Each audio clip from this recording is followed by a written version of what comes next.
episode 122 of Board Game Blitz, a proud member of the Dice Tower Network and a podcast about all things board games that you can listen to in less time than it takes to say the alphabet backwards, unless you're me. Board Game Blitz is sponsored by Grey Fox Games. This week, we're beginning our 3-episode Alphabet series. First, we discuss a couple games we've played recently, like Cuba Libre and Carpe Diem. Then, we talk about our favorite games from the bottom third of the alphabet.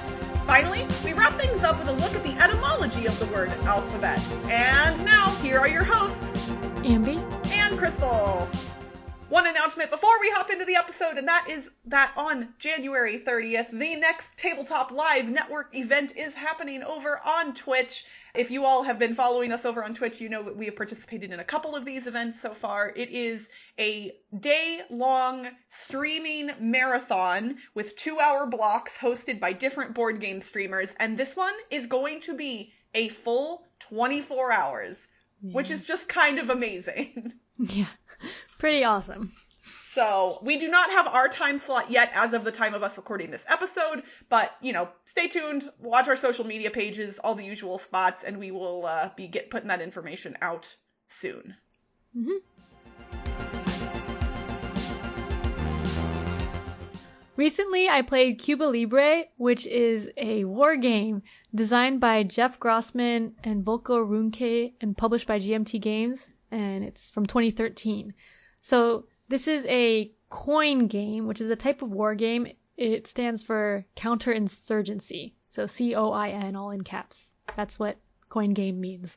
And that's like a subset of war games they have a card deck of events, and you use those, like each turn is one card.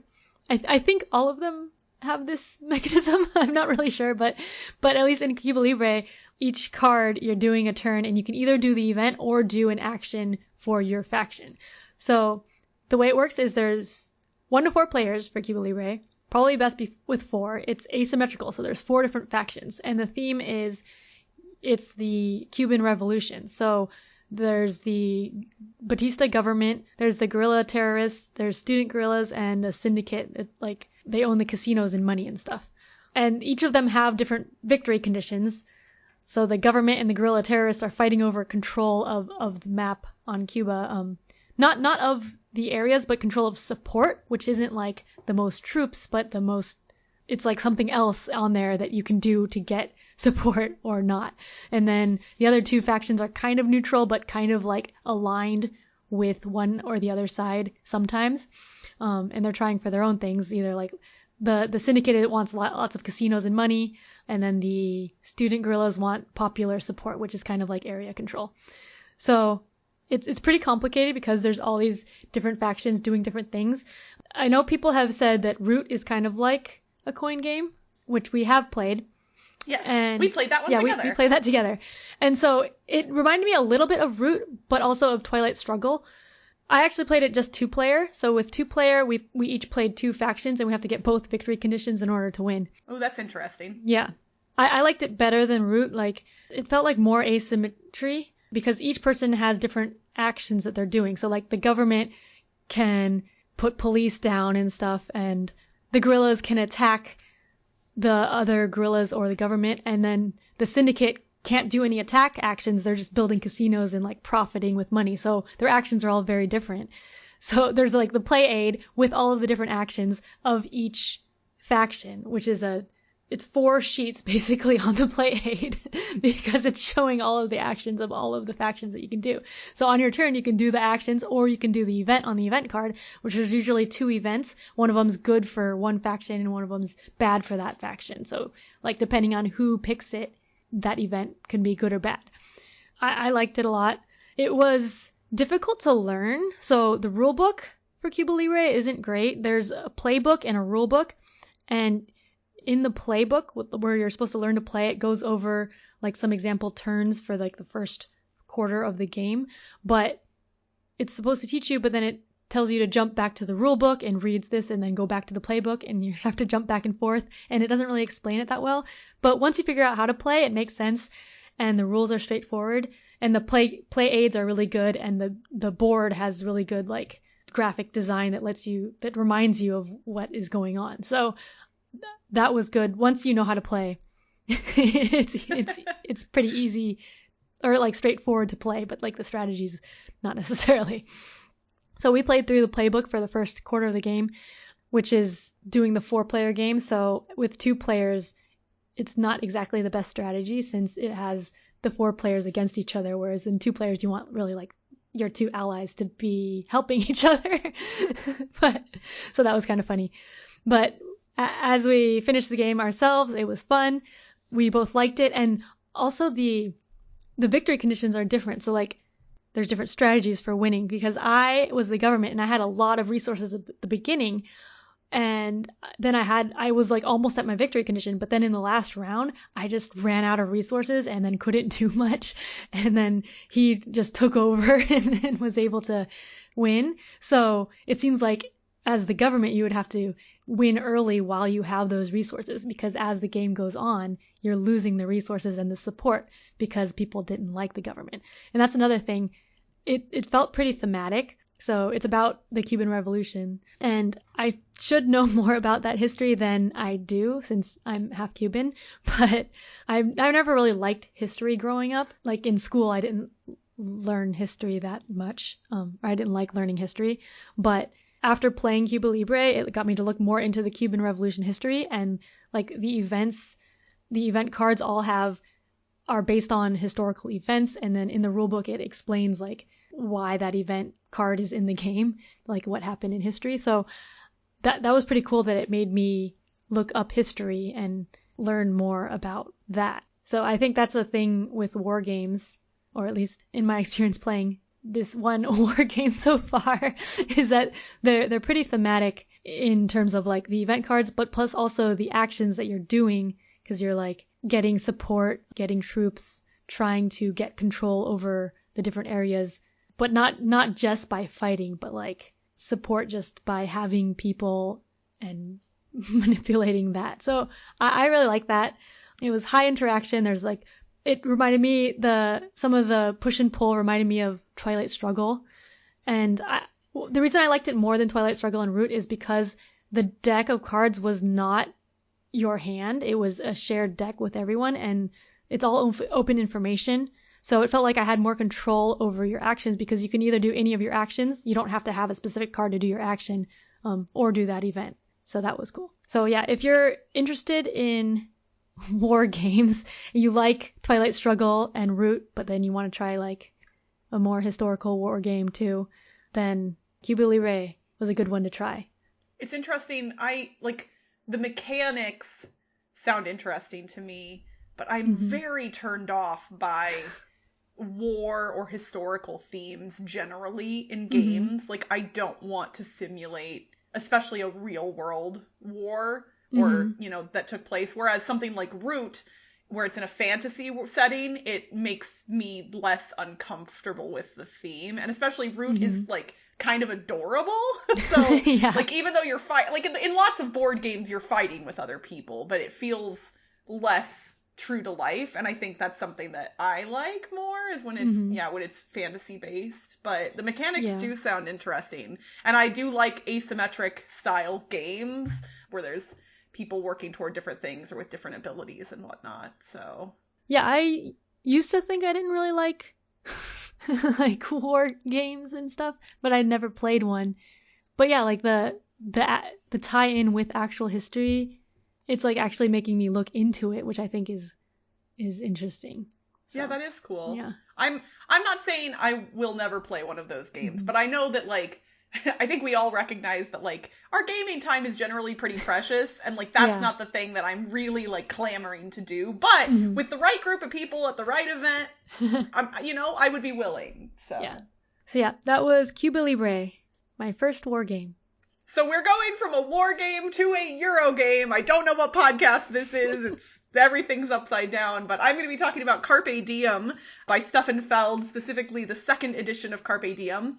I mentioned this game at least once in the past, I think, because I did get to play it for the first time at Dice Tower West in 2019, and at that point it was just the first edition of the game, but Ravensburger recently sent me a copy of the newer edition of the game, and in that edition they have fixed some of the graphic design issues that were present in the first printing. I will touch on that a little bit more in a little little bit, but Carpe Diem, like many Steffenfeld games, has a really boring theme where you're just building up a city district with tiles that you have collected. So there's a central board that everybody's drafting tile. Well, not really drafting. You're choosing tiles from in turn order and then adding those tiles to your board. And those tiles contain a bunch of different things like different buildings and features like lakes or farm areas where you can collect resources, fountains, other things like that. And every time you place a tile, you have to place adjacent to previously placed tiles, like in a lot of tile laying games.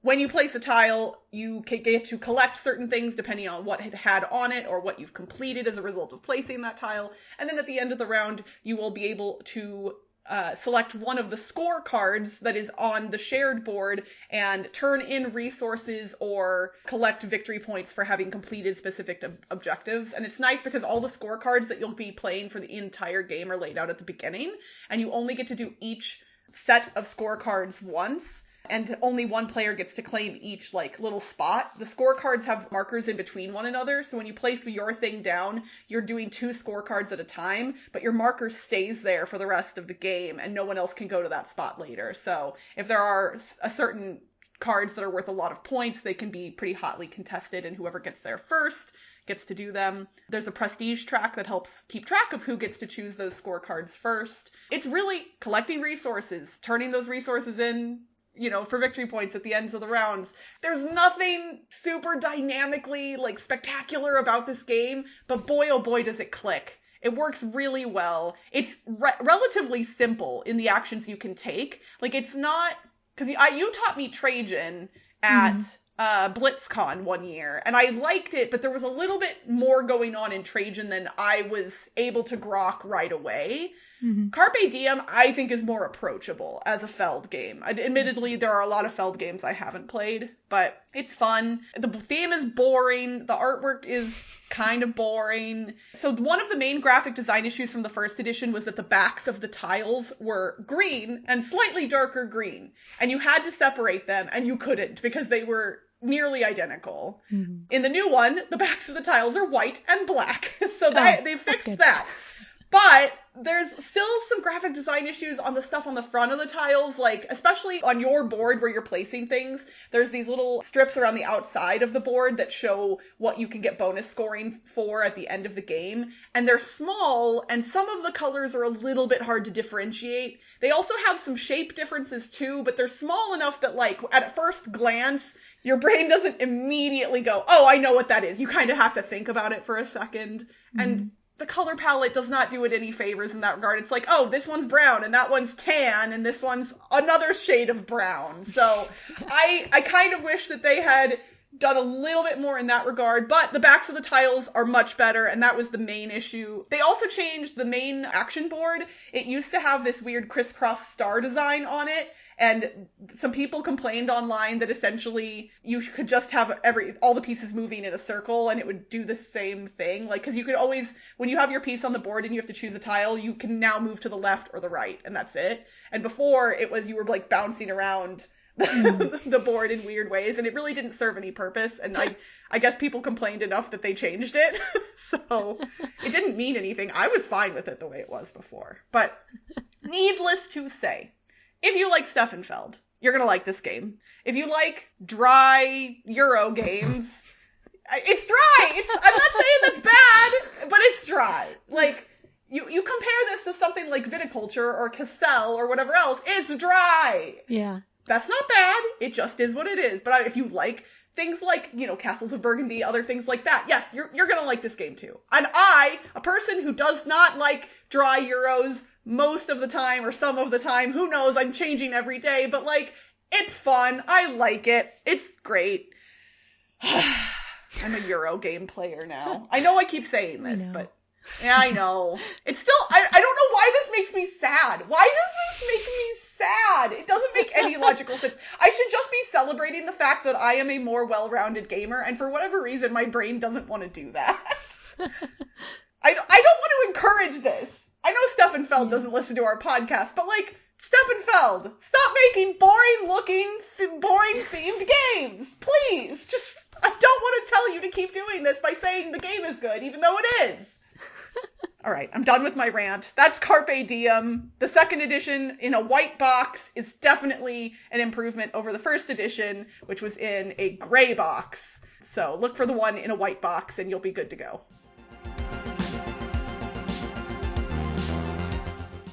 Ambie, do you remember when we were doing our Tabletop Live Network Twitch stream recently? And I don't remember how it came up, but we discussed the fact that we knew how to recite the alphabet backwards.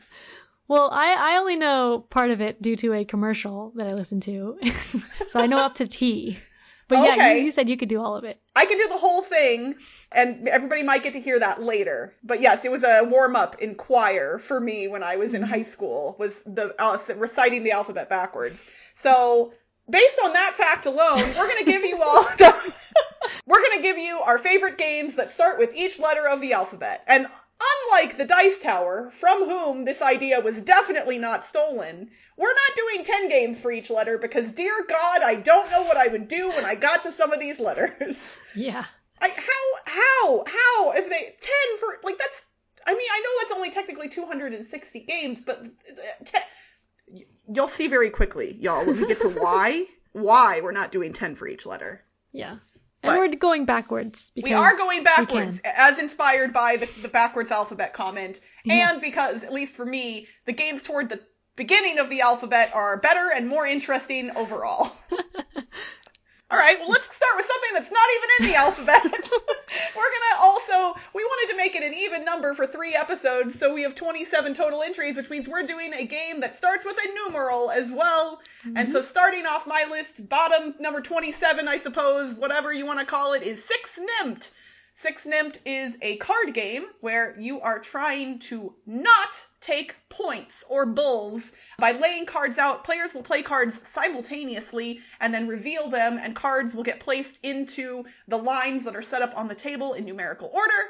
And whoever fills out the end of each line has to take all the cards from that line and take a lot of points sometimes. It is easy to play. It is fun to play online on Board Game Arena. I really like it. I've played it a bunch on there. That's 6 nimmt. My game for the numeral, I actually have a lot of these that I've played. Wait, really? No. But yeah, this is my favorite 18xx game, which is 1849, the one in Sicily. It's my current favorite. They switch around sometimes, but yeah, this one's fun. It's a shorter one that you can play well at 3 players, and there's lots of things happening with timing, and like the positions can change a lot. You can be in last and then get up to first. So I like it a lot. 1849.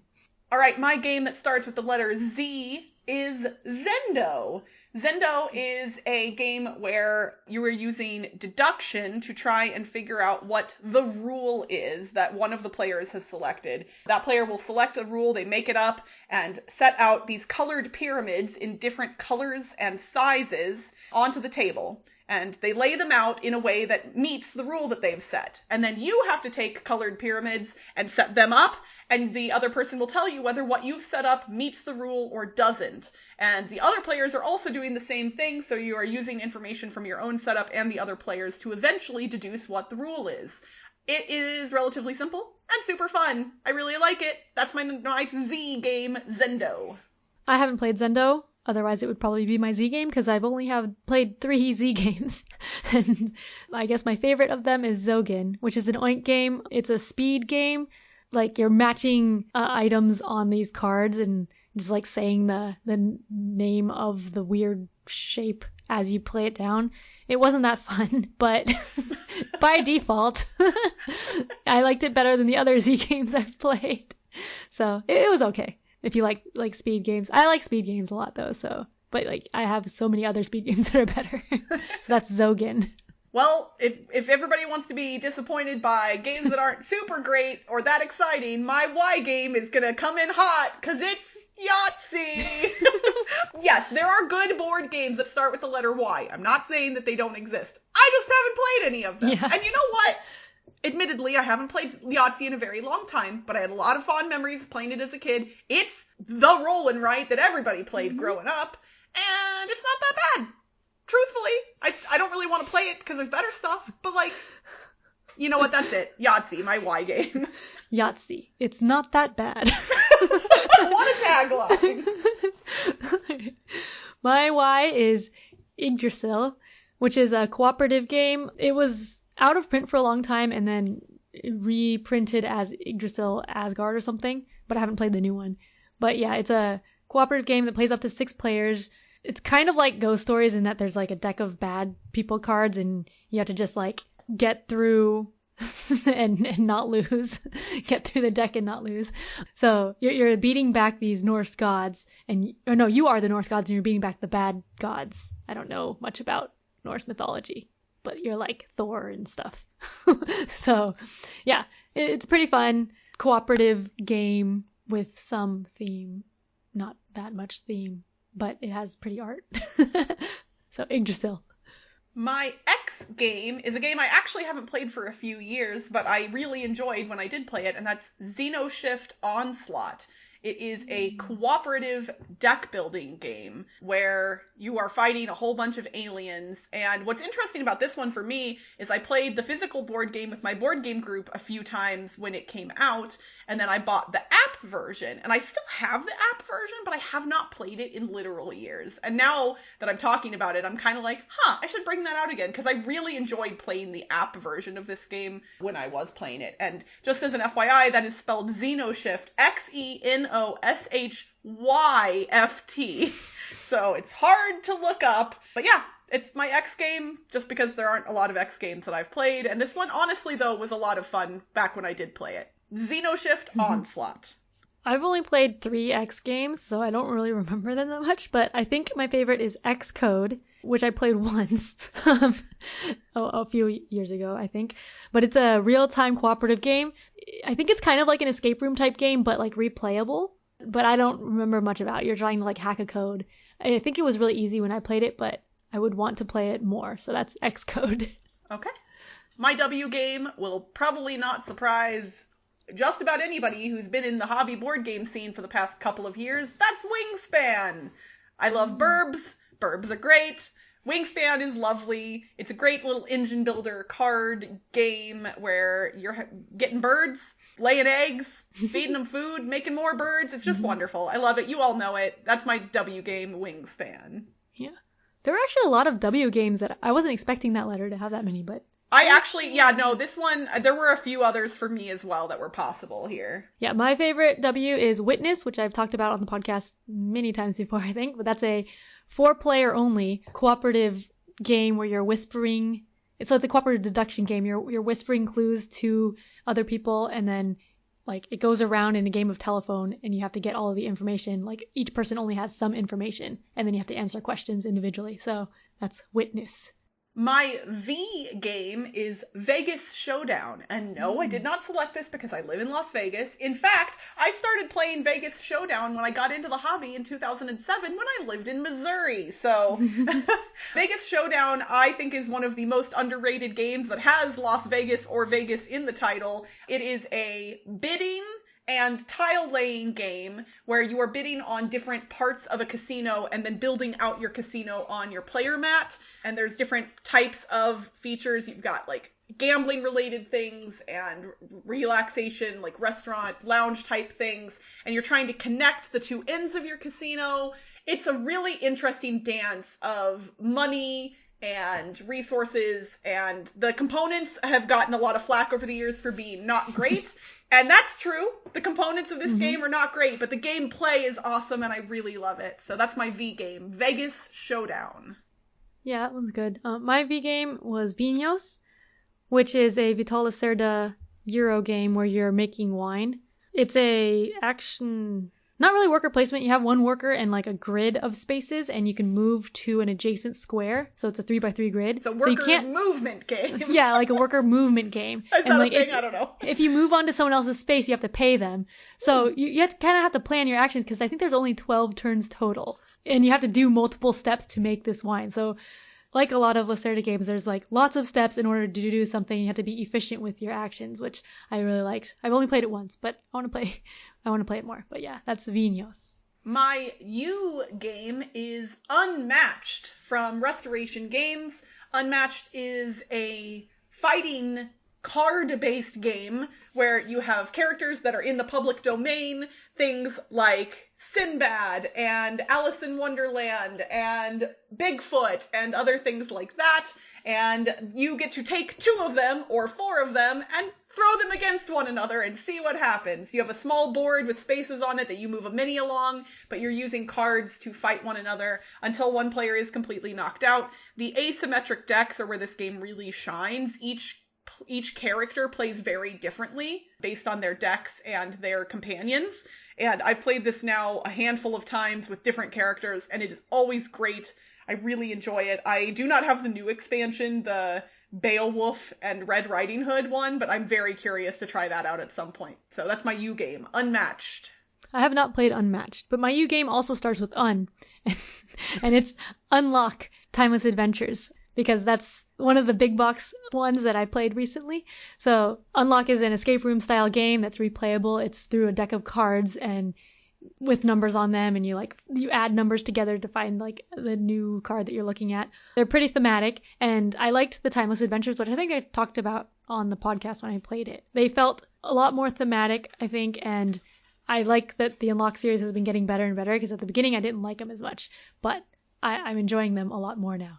And I would agree with that wholeheartedly. Yeah, and I like escape room type games, so that's Unlock Timeless Adventures. I made a judgment call on my list, and I'm not including any escape room style games anywhere in my... No, and that's not that you can't, but I would have had a couple possibly on the list had I done that, so I decided to omit those.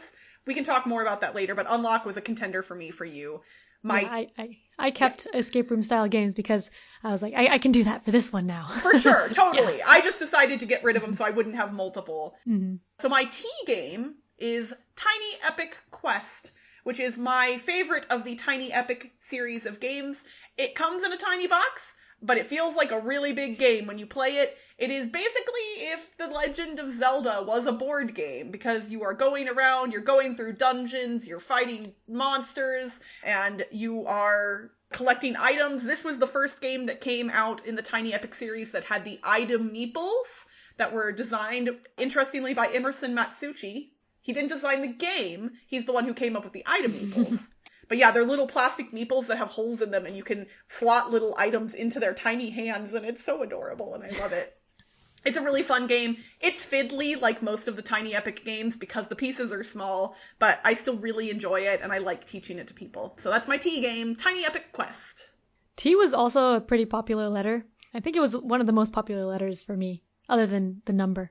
But it is also the letter that starts one of my favorite games, which is Tragedy Looper, which I've mentioned many times before, I think. But Tragedy Looper is a deduction game, 1 versus many, and it's themed around time travel. It's like a logic puzzle, but 1 versus many. So one person knows the answer to the logic puzzle and is trying to actively prevent the other people from figuring out the answer, and the other people are trying to figure out the answer by doing different actions to get the characters on the board to go die or something, because it's time traveling, you go back and retry. So it's very heavy thinky, because you're thinking about the logic puzzle the whole time. So if you have a group of people, I've only played with 4 players who are into deduction, then Tragedy Looper is great. My S game, when I was looking at lists of games, this is the letter that made me go, oh no, what have we done? Because S has so many amazing games. I know, yeah. I have in my notes, most popular letter? Yes, it has to be. Like, if somebody asked us for a top 10 S games, that would be so easy to put together. Who knows, maybe I'll make a list and throw it out during one of my Twitch streams or something. But I had to choose, and I struggled so hard. So then I just picked Strike, because... that was up there for me. I was like, I don't want to have to choose. You all know about our love of Strike. I will very quickly also say that Sovereign Skies, Star Trek Ascendancy, Sagrada, Sentience, Shipwreck Arcana, and Starving Artists are all awesome. Okay, I'm done now. Bye!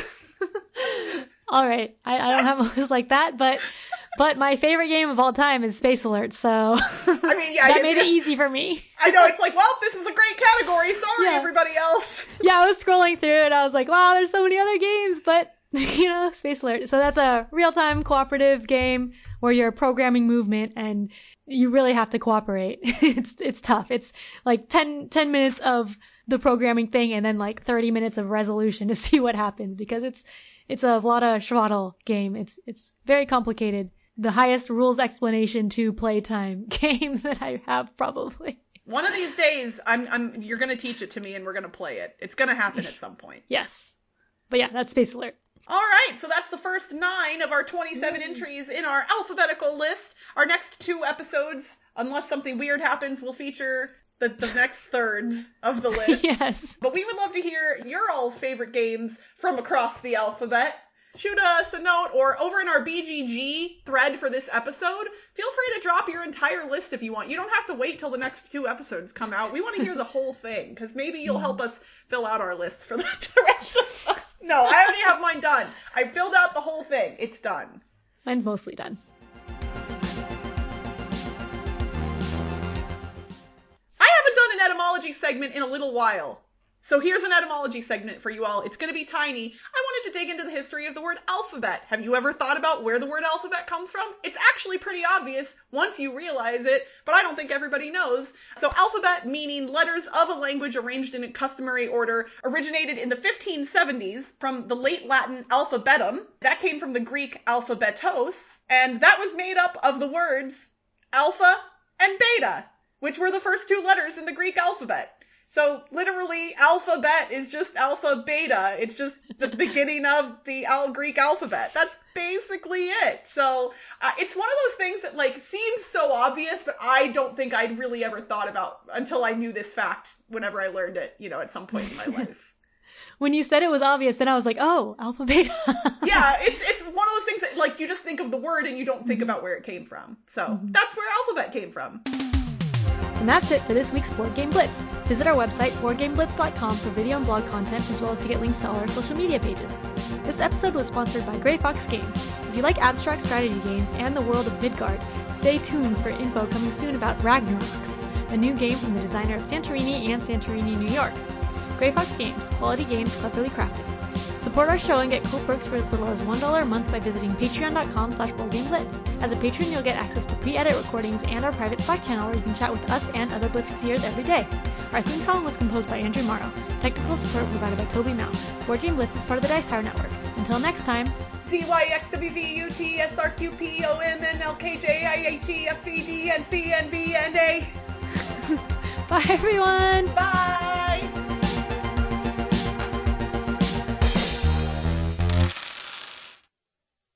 Just one episode before we hop into the episode.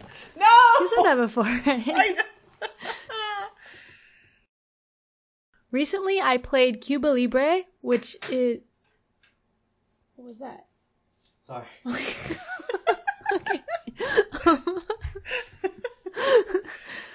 Okay. I might have mentioned it at earlier in the year because I did get to... Oh, no. Was that last year? Was that this year? I mean, it must have been last year because this is 2021. Well, no, I mean, but like... My number is... Oh! I was like, Ambie, you glitched. No. But you didn't. Because normally I say like number 10. So you were laughing at your own joke before you said it. I was, yes. I think I'm not going to go with that, though. No, do it! You have to leave this in! It's so good! No, that could be a blooper. Characters that are in the common... What's it called? Like they're not licensed. They're free... Public domain? Yes. Thank you. It also is the letter that starts one of my most favorite game... one of my... So Ambie, we haven't done a fun, like, end of the episode, like, bonus thing in a while. We have lots of bloopers. We do have some bloopers, but the thing is, I was a strange child, and there was a day where my sister was relentlessly poking and punching my arm, and she was my little sister, and I was annoyed by this, and so I bit her. And I didn't draw blood or anything, but needless to say, I got grounded to my room for 2 days as a result of biting my sister. You know what I spent those 2 days doing? What? learning how to say supercalifragilisticexpialidocious backwards. Like actually. Like actually. So I'm hoping that in the regular feed, you'll reverse the audio for everyone. Okay. I'm only going to do this once. I don't know how accurate it'll be because it's literally been 25, 30 years since this happened. So here we go. Sociodalek ipex kisset liger ferlak erpus. Okay. That sounded good. I don't know. I think that was it. We'll find out. Bye again. Bye. Supercalifragilisticexpialidocious.